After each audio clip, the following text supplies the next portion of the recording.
नमस्ते, जय श्री राम। मैं आपको एक ही बात कहना चाहता हूँ। भारत में राम मंदिर बना और कांग्रेस सरकार आवाज़ उठाती थी कि ज़मीन बहुत महँगे हो गए, राम मंदिर के लिए इतनी ज़मीन, ये इतनी वो। आपने कभी सोचा है, भारत के एक नागरिक कभी ये तो सोचो कि राम अपने इष्ट देव है, ठीक है ना? हम इससे पहचाने जाते हैं, ठीक है? और संविधान में भी पहले पन्ने पे राम का सीन है, ठीक है ना? तो भी हमको गर्व नहीं होता।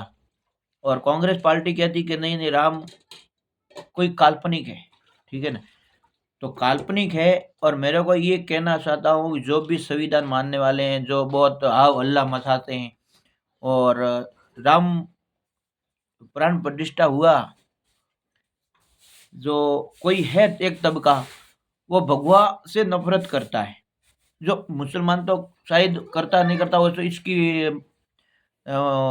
लेन देन है। मगर हमारे हिंदू में भी होते हुए जो संविधान लिखा है ना, बाबा अम्बेडकर जी है, तो उन्होंने पहले भी संविधान के पेज पे राम का सीन है, तो उनको भी नहीं तकलीफ थी, तो उनको मानने वाले क्यों तकलीफ कर रहे हैं? मेरा कहना यही है। और जो बोलते हैं कि हम हिंदू नहीं मानते संविधान को, अम्बेडकर बाबा को, हम मानते हैं, हम इसके नियम पे चलते हैं। मगर जो लिखा है ना, वही जो इसके समाज वाले थे वही नहीं मान रहे हैं इनको, खाली हाउ हल्ला करते हैं, ठीक है ना? मेरे को ये बात कहनी है। और दूसरी बात, राम मंदिर के लिए जो जमीन मिली है, कभी आपने हिंदू भाई सोचे? नहीं सोचोगे, क्योंकि आपको तो दर्शन करना है, ठीक है ना? जवाहरलाल नेहरू को, जो हिंदू में कहते हैं ना समाधि, समाधि के लिए जमीन कितनी मिली मालूम आपको? नहीं मिली ना। 50 एकड़ जमीन, वो भी दिल्ली के अंदर। सोच सकते हो, खाली एक समाधि के लिए। और दूसरा, इंदिरा गांधी, इंदिरा गांधी को कितनी मिली जमीन मालूम है? वो भी दिल्ली के अंदर, 45 एकड़। और राजीव गांधी या संजय गांधी का, इनका भी देख लो कि कितनी एकड़ में इनका भी समाधि बनी हुई है। तो राम तो अपने इष्ट है और पूरी पृथ्वी का राजा माना जाता है, ठीक है ना? और हमारे भगवान है वो, हम मरते भी है और जीते भी है, वो अपना इष्ट है, हम इससे पहचाने जाते हैं। तो भी हम हिंदू होकर भी हम इतना खिलाफ हैं।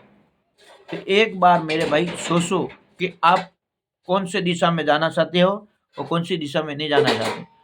पूरी पृथ्वी राम की है, उसको नहीं मिल रही है, हम 500 साल तक इंतजार करना पड़ता है। और एक पार्टी बोलती है राम के लिए इतनी जमीन को क्या करना है, राम को वहाँ पे कॉलेज बनाना चाहिए, अस्पताल बनाना चाहिए। तो मैं कहता हूँ हाँ बनाओ, पहले ये जवाहरलाल नेहरू से जो स्टार्टिंग करो, ठीक है ना? जवाहरलाल नेहरू को समाधि दी हुई है, वहाँ पे 50 एकड़ जमीन दी गई है। इंदिरा गांधी को 45 एकड़ जमीन दी गई है, वहाँ पे बनाओ ना, वहाँ पे बनाओ। कौन कहता है कि मत बनाओ? ठीक है ना, हम चंदा देंगे, सरकारी से पैसे से मत बनाओ। हम हिंदुस्तानी एक एक चंदा देंगे, सब ये बच्चे बच्चे चंदा देंगे। मगर आप स्टार्टिंग तो करो। कांग्रेस वाले, भाजपा वालों ने तो बोला था कि हम आएंगे, राम मंदिर बनाएंगे, उन्होंने तो पालन कर दिया। मगर आप तो आपने यहाँ से स्टार्टिंग करो कांग्रेस वाले, ठीक है ना? जो जनता आपके जुड़ेगी, ऐसे हल्ला से कोई जुड़ने वाला है नहीं। और हम हिंदुओं को समझ में आता है, मगर हिंदू भूल जाता है, ठीक है ना? लालच में भूल जाता है। और मैं भी ये बोलूंगा ना, मेरे को मालूम है, मेरे को भी मालूम है कि जो मेरे भी कोई भी होगा ना, पार्टी से मतलब रखो, मगर कोई डेटा होता है ना, इसके भी सामने रखो, ठीक है ना? आप वो डेटा नहीं रखते हैं ना, जो अंधभक्त होके बोलते हो। हाँ, कांग्रेस ने काम किया होगा, ठीक है ना?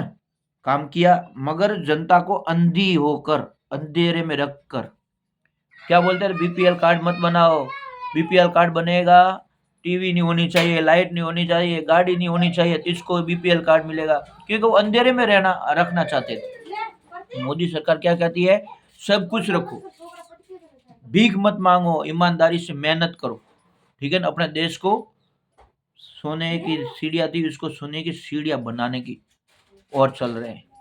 और दूसरी पार्टी वाले क्या, हमको कितना जगह मिलेगा, कितनी वो जगह मिलेगी, हम कहाँ पे राज करेंगे, कितना हम जनता को लूटेंगे, वो इनको की सोच है, ठीक है ना। और मैं अपने खुद पे कह रहा हूँ कि मैंने ये देखा हुआ है, ठीक है ना। और नहीं मेरे को सरकारी कोई सहायता मिलती है, और नहीं कि मेरे पास कुछ भी है सरकार का, ठीक है ना। मेहनत से करता हूँ, मेहनत से खाता हूँ। नहीं भाजपा दे रही है, नहीं कांग्रेस दे रही है, नहीं कोई दे रहा है, मगर मैं देश के लिए प्रेम करता हूँ और देश के लिए जीऊंगा, ठीक है ना। मगर हम कितने मुश्किल में रहते हैं ना, वो मैं ही जानता हूँ, ठीक है ना। मगर देश के साथ रहोगे ना, तो ही आपको देश इज्जत देगी, नहीं तो नहीं देगी मेरे भाई। और हम हिंदुओं के लिए एक ही जगह है, दूसरी जगह कोई नहीं है। आपको कभी वन वॉर हो गया ना, तो आप समझ लेना कि आपकी कितनी मुश्किल होगी। और यही एक मेरा पॉइंट है मेरे देखने वाले वीडियो वालों को। मैं आपको कभी नहीं बोलता कि मेरे को लाइक करो, सब्सक्राइब करो, ठीक है ना। मैं अपने के लिए बनाता हूँ, मगर जो भी मेरे को सपोर्ट करता है ना, इसका दिल से धन्यवाद, ठीक है ना।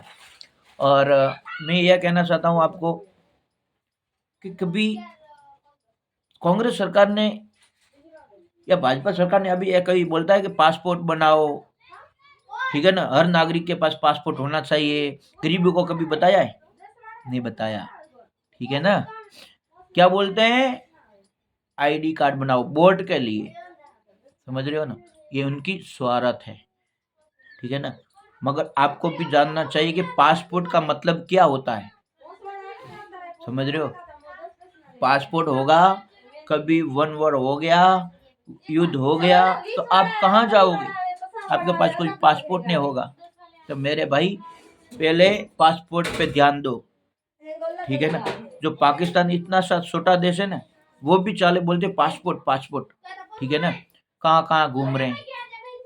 मगर एक हिंदू बेचारा घर से कोई बाहर ही नहीं जा सकता, ठीक है ना। तो मैं तो यही बात करना चाहता हूँ। और जय श्री राम, वंदे मातरम, लाइक और शेयर जरूर करें।